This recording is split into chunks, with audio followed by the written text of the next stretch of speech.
Here's another chat with Joe Bouchard, formerly of Blue Oyster Cult. Joe was there for the big album, Secret Treaties. In 74, Agents of Fortune. 1976, Don't Fear the Reaper. Spectres the following year. And remember, Fire of Unknown Origin. With Burnin' For You, Joe was with Blue Oyster Cult from 1970 to 1986. He has a brand new album. There are links in the description where you can pick it up. Would you and your brother ever go back? Oh, I don't think. Well, I doubt we'd ever. We have so much going on now, and also it can never really be what it was because we're much older now.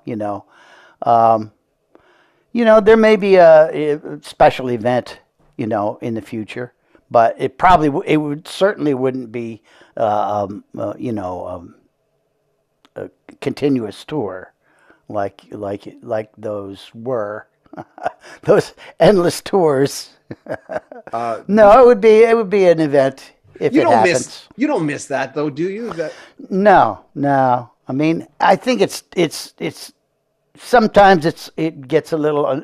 I have to remind everybody. No, I'm not in the. I get emails like every week. I get emails. Are you going to be at the show? No, I'm. They got Danny playing bass now, so and I hear that a lot. I hear that a lot from guys who've been out of bands for years. And they still get their friends, their high school friends or ex-students or, that and I'd like, and usually I'll send if it's somebody really important, I'll send it to Donald and he'll take care of the guest list, So, yeah, it's good, You got an interesting theme, though. You go from Off-Season Hotel to the Hounds of Hell, which really, with the drum beat, you can tell from the drum beat right away. This is getting interesting. And what did I write? Oh, you keep on going when you're going through hell. True fact. Yes, you keep on going. Well, I got that quote from, I think it was Winston Churchill. So I'm trying to write these songs. And, so you start researching, and going to quotation websites and stuff. It's actually a lot of fun, and I end up doing a lot of reading and a lot of poetry and trying to raise the level of the lyric. That one I love that song.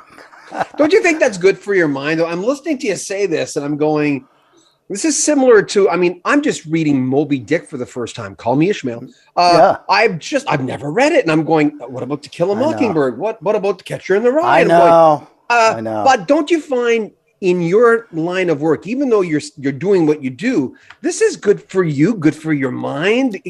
Never lose your purpose. I always say, never lose your purpose. Yeah. Oh, well, this is the most songs that I've ever written for one album. I wrote every note of every song. There's two songs that have lyrics by other people. John Shirley, who I worked with on the last album, and he writes a lot for the current Blue Oyster Cult. Fabulous writer. Actually, I haven't got anything from him in a while. I gotta get a hold of him. And then Helen Wheels wrote the lyrics to Catherine, which is an old lyric from the 80s. That was another one of those things that was just sitting around, and I finally said, I've got to write this song, Catherine's a good driving song. I like the feel of it, Yeah, a little bit. I felt a little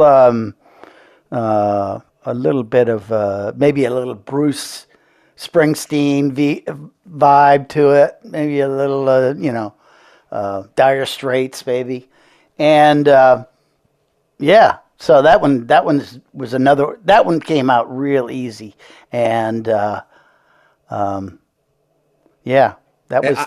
was easy to write and easy to record. Some of these others you struggle for weeks just to get the right balance, and then right lyric. The second verse is always a problem. You had to rewrite the second verse. Yeah. Now you have a song called "Conspiracy" on here. See, conspiracies become political now. I mean, well, you know, it was pretty broad.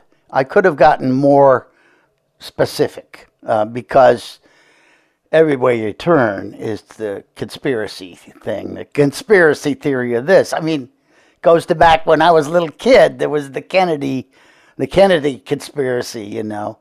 But it's out of control. I don't want to get political, but it's out of control.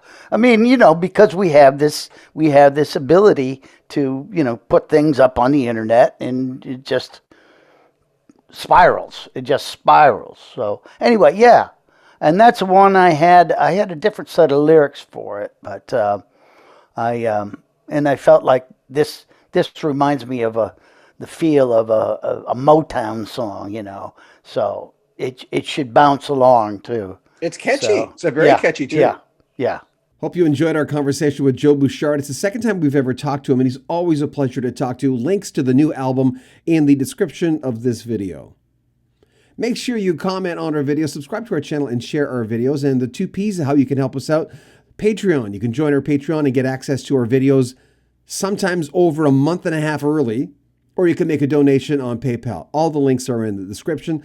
More from Joe Bouchard coming up in the next 2-3 days. This is Rock History Music.